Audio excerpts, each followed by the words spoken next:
Hey everybody, I'm Kurt. This is my good friend AC. Let's talk about youth ministry.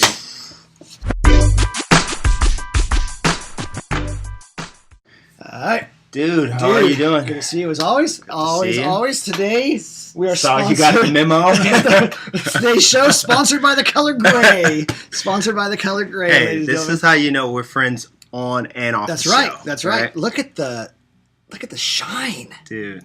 The shine on I would my have forehead. the same thing. Look at that. Well, I know. I need a hat. That's why. But you know, the very I'll dull it first out for the episode of Let's viewers. Talk About Youth Ministry, Yeah. somebody teased, hey, look, it's the dudes in baseball caps. So, anyway, what are we talking about today? Cool. 10 minutes. Okay, so we added at the end of the video last week, if you watched it, that you could submit a question or submit a topic for us. Okay. So we had an emailer submit a topic for us, and we chose small groups today. Small groups. So the good, the bad, and the hashtag SMH. Shake of my small head. groups. Shake Oh. my head. I had way too many. I was going to say, small groups have so many shake my heads. Exactly. All right, so the good, the bad, the shake my head. Okay.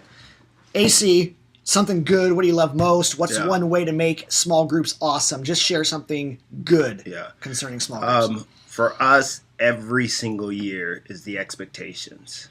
The expectations for leaders, the expectations for parents, and the expectations for students. Just explaining that, making those clear, has made a huge. I mean, the progress of our groups is just. How do you guys do skyrocketed. Well, for leaders, we have meetings. We start off with it's averaged from 2 to 3 weeks together. And so we'll meet with the students, but we'll first meet with the leaders. Okay.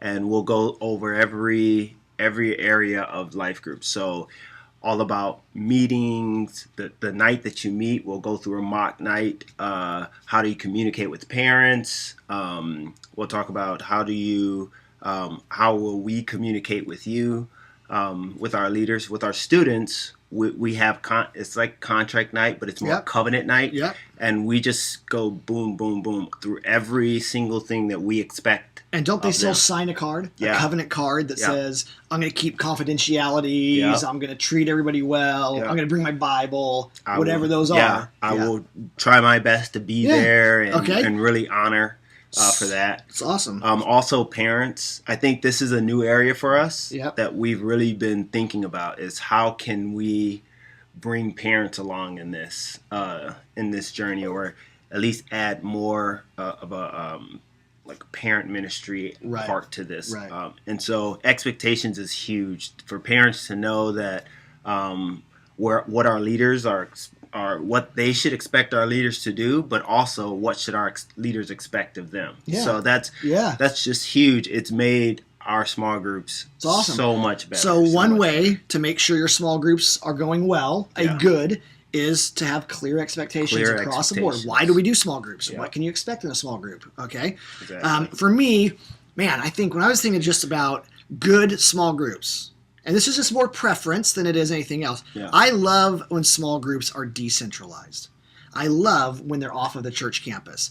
That's not easy. No. It takes a lot of work to find host homes. Yeah. But for us, I would have a very hard time. Well, we built a $20 million youth building 5 years ago, and we purposely did not even design it for small groups because we love small groups being decentralized. Yeah. There's so much good in that.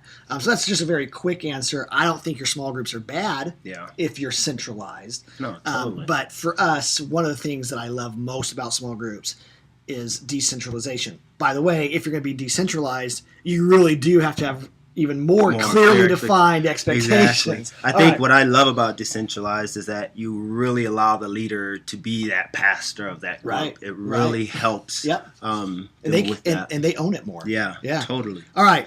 Bad. What's some bad when it comes to small groups? Say for us, it's been lack of communication. Okay. So we're good at. So wait a second. We're good at expectations, but poor at communication. How does that? How does that work? Well, I said it's really helped us. So we're even. Expectations is you always find small stuff that, man, we could have cleared this up at the beginning in expectations. So the same is with lack of communication. And I think this is throughout the year of small groups, like making sure that leaders know when there's something that we're coming. We want everybody back on campus because ours is decentralized. So we have nights where everybody comes back on campus. Of course, we explain all of that in the beginning, but people forget, people plan stuff. And so just making sure that you communicate that to them and there's a continue of communication. Well, and we've talked about how the leaders' willingness and ability to communicate well to the parents of the kids in their group. Totally. They want to take kids to a movie, but they don't tell anybody about it until an hour ahead of time. Exactly. And then parents are frustrated, or there was a problem at group between two kids, and you decide not to communicate to parents when you should. Or to us. So your leaders have issues, and they haven't said anything to you until you get the phone call from the parent, and you're like, what? In our student ministries, every single year, we've had 9 months of small group. Yeah. And then every year, at the end, like a week or two into the summer, we start getting emails and phone calls from parents. Exactly. Oh, the leader canceled too many times. Yeah. Oh, the kids made a mess of my house. Yeah. Oh, they were teaching heresy. And we're going, why didn't you tell us that? Exactly. 9 months ago, we could have fixed it. Yeah. Exactly. Okay. So that's a huge thing. My bad goes directly with decentralization. And that is, when you're decentralized, one of the things that can be really bad is how messy small groups can get. Yeah. And we just talked about it. The lack of communication is one major messy part of decentralization. Totally. The reality is small groups are messy in general. Anytime you give kids, it's the good and the bad. Yeah. When you break your group into smaller groups and now they're sharing their life, you're praying for them, they're getting more comfortable. As your level of ministry increases, so does some of the mess. They share stuff that you weren't ready for them to share. They reveal things about their family, their struggles. So that's messy. Trying to organize all these home groups, host homes, messy. Trying to come in and find out, why did the coffee table at this house get broken? Messy. Trying to figure out, hey, we want all of our 12th graders or all of our 7th graders on this curriculum this year. Yeah. And trying to hold them accountable to that. Messy. Yeah. It's just the messiness of small groups. I don't think it's bad, but it can be really bad if you don't pay attention to the reality that as the more you decentralize, the more the mess factor increases. All right, so good, clear expectations, decentralization is great, lack of communication is a bad, just the messiness is a bad. And now let's each share a hashtag. Why? How, what, when, who? All right, AC. I'll go first. Yeah, you go Okay, first. so here's my bad. This is an old story. It's probably 6 or 7 years old, but it's a classic. We had a phone call from a parent of a junior high boy call us. Not immediately, called us a few months later even, and shared with us that she was going to sue the church, file a lawsuit, because her son came home from small group with a frozen tennis shoe.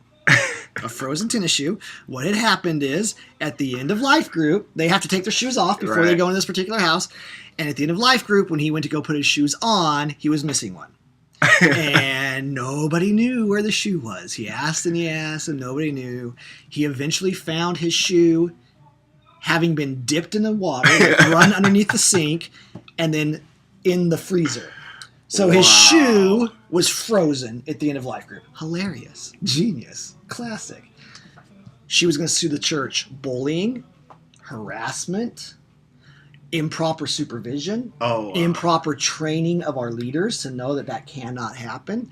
It was about a 3 or 4 phone call ordeal with this mom to talk her down from suing the church because her son's shoe had been frozen. I love it. I had a hard time not laughing. I mean, at first, I actually did laugh. Right. Because she just said, hey, I just want to share a story. My son's shoe was frozen.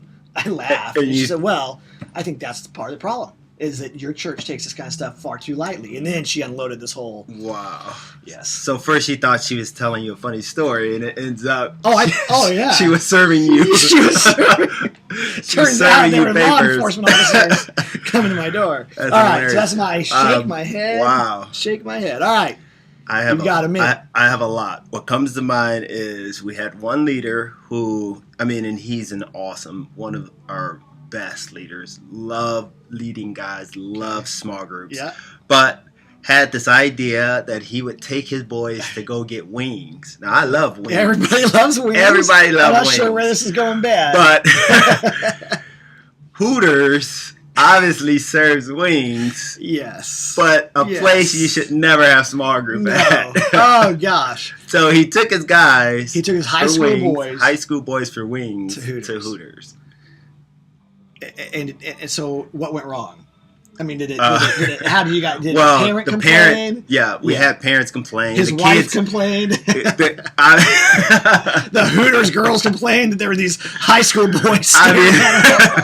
Obviously, the guys came home super excited about what they had just witnessed and how glorious the wings were. Yes. And some of the parents weren't too happy about that, gosh. which could be expected. But hashtag. Just But let's wrap it up with this. Yeah. That goes back to, and most of you do small groups at some level in your youth group. When you empower leaders to be shepherds, when you give them the freedom to do events, when you decentralize, there is so much good. Yeah. We could do an hour on the benefits of that. But there's some messiness, and there's some shake my head moments. Totally. And he was super. He was great. He was like so sorrowful and so apologetic. What did he say? I just love their wings.